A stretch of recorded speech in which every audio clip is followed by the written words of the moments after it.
But instead of letting it derail her, she dusts herself off and shows up ready to take action again on the next thing. And what if that's what success really is? Being able to decrease the time between a perceived crisis and your rebound rate.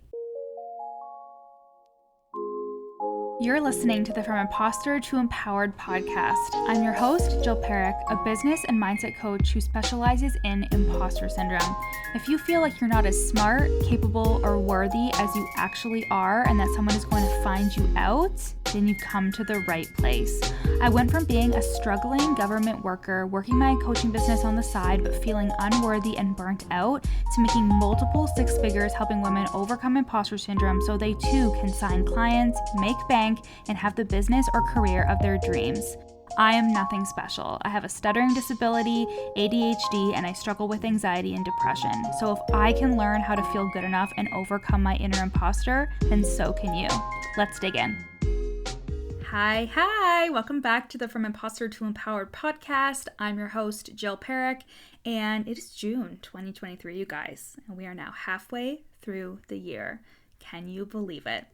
In May, I did my branding shoot of the year. And if you follow me on Instagram at Your Coach Jill, you'll see some of those fire pictures. They are so good. I'm so happy with them. And I hired my younger sister, Larissa, to do them for me because she's really good with a camera, and I can tell her what to do, and I don't care about pissing her off. And she can tell me when I look ugly, and that is something that you don't always get in a photographer, you know? You don't always get that. But what are sisters for, right? So I've also been setting up the deck in my backyard for the summer. It is my favorite place when it's warm. And I got a new carpet and new cushions for the chairs, a new umbrella, and I'm just gonna sit out there and work all summer. It's gonna be warm. I'm gonna get like some snacks and stuff and hang out there. It's gonna be so nice. And I no matter how much money I make, I still find myself being in awe of what my business brings me and what it can do for me, you know, which I think is so important because it doesn't really matter how much you're making, but if you can't stop and realize wow, I created every dollar that came through this business, you have to be able to do that because it is amazing that you can do it. That is amazing. So I remember purchasing my first laptop in 2019, and I had to make a couple of sales to get that laptop, and it just happened. And that's when I was like, ooh, something's going on with the frequency of money, because I was hitting about 2,500 to 3K from my government job. I didn't have consistent sales at all in the business, and I was like, where the fuck am I going to get $1,200 for a new laptop? And I did it, and I was able to get that new laptop that I'm using now, and it's amazing. And I was like, holy shit, my business did this. And I just had a thought to create a business, right? I just had a thought and I put an offer out there and people bought it. And now I can purchase this laptop because of it. And I have those moments all the time, getting furniture for my deck, buying groceries, investing in coaching, going on vacations. It is all funded by my business and by me. So no matter what your business can purchase for you right now, be grateful for it. Even if it's a fucking stick of gum, be grateful for it. Be in awe of it every single time because it is a miracle. And living in that miracle is going to save you in moments of being like, what the actual fuck am I doing this for, when you're exhausted and you're like, do I really have to show up today? Do I really? And yes, I know that's super original, right? Be grateful. And I can practically hear my past self rolling her eyes right now, but gratitude really is such a magnetizing frequency, and it just makes you feel better, you know, not from a you should be grateful for what you have kind of energy, you selfish little bitch kind of energy, but like more so from a you are okay and good enough and you have enough now, and feeling this way will only create more for you kind of energy. So take a moment now, right now, and show gratitude for your business because you did that. You created that. It was just a thought and now it's something. You did that. And being in the miracle of your business is just one of the billion ways that you're going to grow to 6 figures. And I am going to help you do that in my one-to-one coaching program, Fraud to 6 Figures.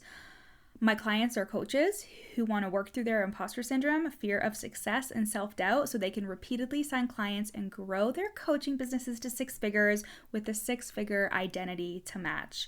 This is a container for both your mindset and your strategy to transform, for you to set up the foundation for a business you love running and a life you love creating. And you will do it all from your 6-figure identity, becoming the coach who is an expert at what she does, sees herself as infinitely worthy, and is growing into the CEO that she always hoped she could be. It's all happening in my one-to-one coaching container, Fraud to 6 Figures, and now we have 3 and 6-month contract options. So you can head to the link in my show notes to apply, and let's get started on your 6-figure business and your 6-figure identity. So let's get into the episode. And I'm really excited about this one, guys, to talk about your rebound rate. And to start us off, I've always studied people and observed their behavior almost unconsciously, and now that I think about it, it's probably because I had undiagnosed ADHD and I was observing other people to like read their social cues and to like figure out how to act, right? Like it was probably because I wanted to replicate others due to being neurodivergent and not knowing what the social rules were for acting or behaving. So I became very used to observing others and trying to replicate how they were acting. And then when I came into the online space, that didn't change. I started observing coaches who were seemingly very successful. And it isn't so I could copy them, but so I could identify common characteristics to recognize patterns and learn how to embody those myself. Like a little anthropology assessment, if you will. And I noticed something over time. People who are successful in the online space and who stay successful have impeccable emotional resilience. And I took to Google, and the definition of resilience is the ability to cope mentally or emotionally with a crisis or to return to pre-crisis status quickly. And emotional resilience is something that you can develop rather than it being an inherent trait. You either have it or you don't. That's not true. It is something that you can develop because most people that start out in the online space do not actually have this skill. Not in a shamey way, but in the way that it's just not practice in the way of like being consistent on social media. So I watched these successful coaches who continued to be successful and didn't just fade away once the big coach boom of 2020 occurred. The coaches that stayed successful had really great emotional resilience, but this is only something that you'll notice if you're in the arena, as Brené Brown says, and when you are immersed in the online game too. Because once you get into the arena of running an online coaching business, you realize that it is an emotional game. You are launching offers, working with other humans, and showing up every single day on social media. Your emotions are going to be all fucking over the place. And then you realize, oh, that successful coach probably doesn't have a perfect life. She just rebounds faster than me. Meaning that she probably doesn't hit her launch goal every time, or she has a difficult client experience, etc. Like she is literally just a human too. But instead of letting it derail her, she dusts herself off and shows up ready to take action again on the next thing. And what if that's what success really is?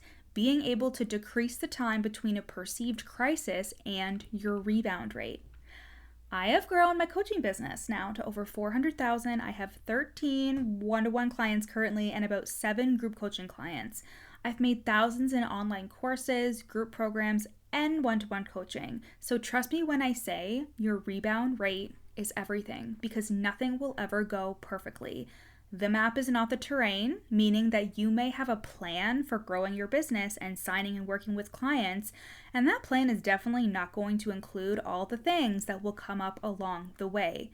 But none of these things are a problem. It is instead your emotional resilience to these things. It is instead how quickly you rebound from things happening in your business. You might be categorizing your success based on things not happening. Like you think you're doomed if a client wants a refund or defaults on their payment. But in reality, that is very, very normal, and it is going to happen. So instead of being like, oh my God, this shouldn't be happening, what's wrong with me? When your rebound rate is high, you look at what you can learn from the situation, not make it mean anything, and just fucking move forward. That is what a rebound rate is, and that is what I've observed in others and what I've observed in myself. Because I'm asked a lot, like, Jill, how do you do it? How do you have the success you have? How do you show up so consistently? How do you always have something to say? Because I don't shut the fuck up, that's why. But I honestly too, like, I see myself as just a regular Joe of the industry. Like, the coach who is a representative of the majority of coaches who just have fucking staying power. Like, I just have staying power, who maybe don't see results in big, flashy, quantum leapy kinds of ways, but instead steadily increases their success and their impact over time. And it is all because of my staying power and my rebound rate. And your rebound rate has everything to do with your emotions and your mindset. So let's talk about how I increased my rebound rate as I grew my business to 6 and multiple 6 figures, and how you can too. And let me just preface all the things that I'm about to say, as always, with this is not an opportunity to shame yourself. I have been at the beginning of many things I'll talk about, and it is a process that you go through instead of something that you automatically have. So remember, emotional resilience is something you develop, not an inherent trait that you have or don't have. And it is not an opportunity to shame yourself. Hey guys, I hope you're loving today's episode. I am just taking a brief pause in today's episode to share with you a client testimonial. These testimonials are either from group coaching clients or clients who are in my one-to-one coaching program. And I can't wait for you to hear how I have changed their lives and their businesses for the better. So I hired Jill, and since hiring Jill, I've had multiple 10K months. My confidence is through the roof. I just love my business. I love my business so much. I've had pretty much a sold out one-on-one offer for the last few months. And yeah, everything just feels really, really great. And I would highly recommend Jill to anybody. If right now you're feeling like, I don't know exactly what I need to be doing, I know my thoughts and my beliefs are really stopping me from being my most successful self, she will figure it out for you. Thank you guys so much for listening. Now let's get back to the episode. So, something that started naturally happening as I grew and what I observed in other coaches is the ability to process their emotions in real time and to process their emotions in a short time. Now, this doesn't mean that you are removed from your emotions or that you're glossing over them. It's actually quite the opposite. You have to be incredibly aware of your body and incredibly aware of your emotions in order to process them faster. So let me tell you a story. Last month, I had an experience with a client in which I was very emotionally triggered. And because I'm so in tune with my body and in tune with my thoughts and emotions, I knew exactly what was happening. I felt the emotion in my chest, I felt the anxiety rise, and I was observant of what was happening in my brain. And if this was a year or two ago, this experience would have derailed my entire day. But instead, it affected me for less than half an hour. And how did that happen? Because I allowed myself to feel it without attaching a story to it. I just felt the emotion in my body, noticed that I was reacting somatically to an experience in which I believed that I was unsafe, but then just reminded myself that I was safe and that everything was going to be okay. I was able to soothe myself. And this is very different from just passing over the emotion. It's acknowledging that the emotion is there without making myself wrong or bad for having it. And even if it did last all day, that's totally okay. But to sit in my emotions for longer than a day or two, it goes from productive to enabling. You know what I mean? And it goes from acknowledging to feeling bad for myself. And I've definitely been there before. Like, I would launch in the beginning of my business, and if it didn't go perfectly, I would sit in my feels for days. I would feel so down on myself. I would create all the stories and all the meaning over this low feeling. So, my selling after the launch would suffer. My creativity would suffer. Even my client calls would suffer because I wasn't in the best mood. And if you just allowed yourself to feel the emotion without attaching a story to it or making it mean something, it would pass faster than you realize. And this is so much easier said than done. But for example, maybe a sale or a launch didn't go how you wanted it to go. You feel disappointed, and you can let yourself feel disappointed in your body, but without creating a story out of it that carries into the next day or the next week. You pick yourself up and you move forward, because remember, business is a journey. There is always another sale, there is always another client, there is always another launch.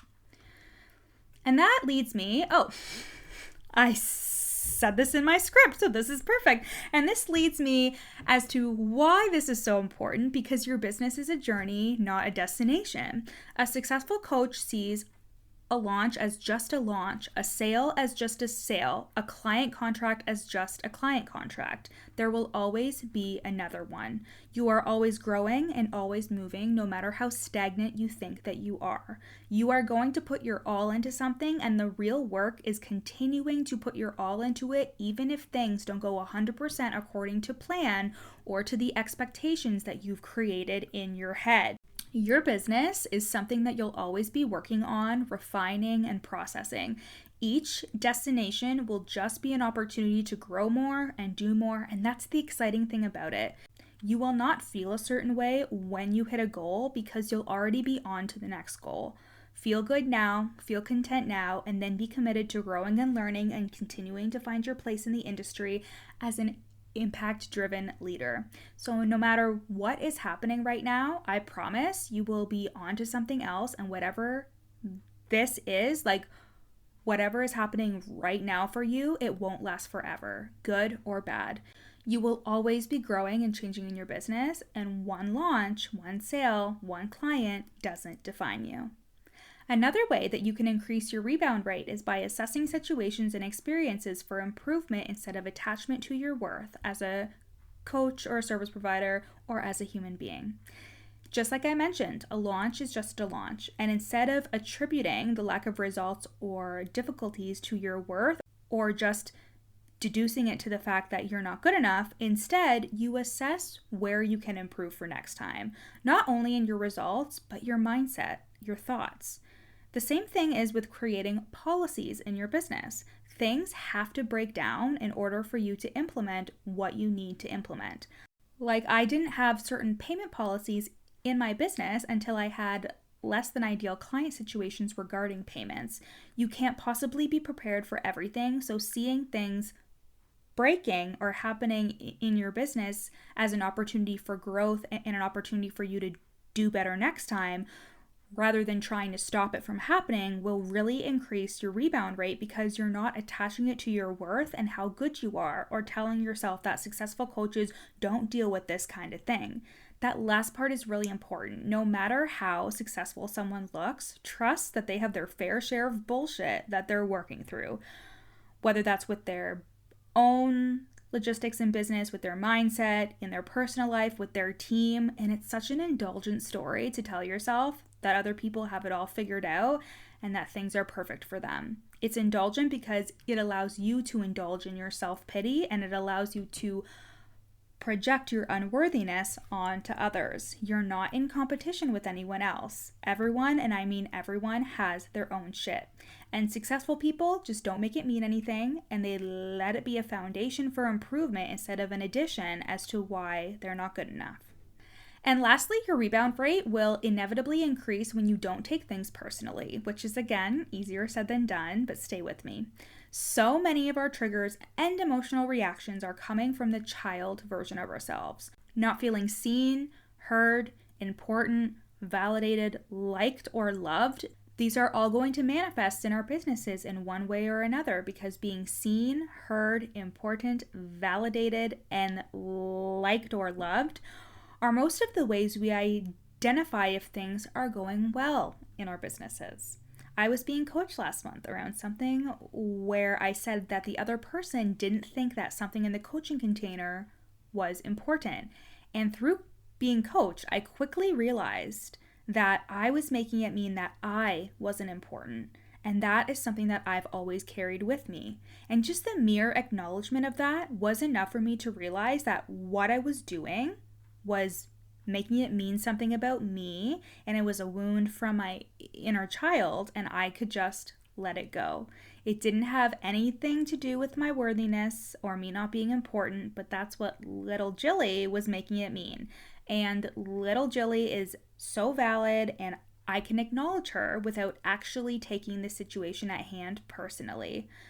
Just like if you were a parent and your toddler came crying to you, it's important that you acknowledge their feelings, but the actual circumstance of why they're crying isn't important. The validation is, and that will help soothe them and then help them securely move past the experience. So again, we're not bypassing anything. We are allowing your inner child's feelings to be acknowledged and processed and seen, but to not actually attach it to our worth or make it mean something personal about us. And this can look like doing it for yourself or getting coached. In the instance with me not feeling important, just having a coach there to witness it and validate me was enough. And I do this work with my clients all the time, and sometimes it takes them a couple sessions to realize that they can acknowledge their inner child and their limiting beliefs without making it mean something about them, and to be able to move on from it. But the more you do it, the easier it becomes. Like, for example, one of my clients was called lazy by her parents a lot when she was a kid. So that is her automatic internal monologue, even though she has ADHD and she has a six-figure business, a multiple six-figure business. So she's definitely not lazy at all. It's a wound from her childhood that is not relevant now, but that doesn't mean that it's not going to come up now. And the important thing is to learn how to acknowledge it without carrying it into her mindset and her work as an online business owner.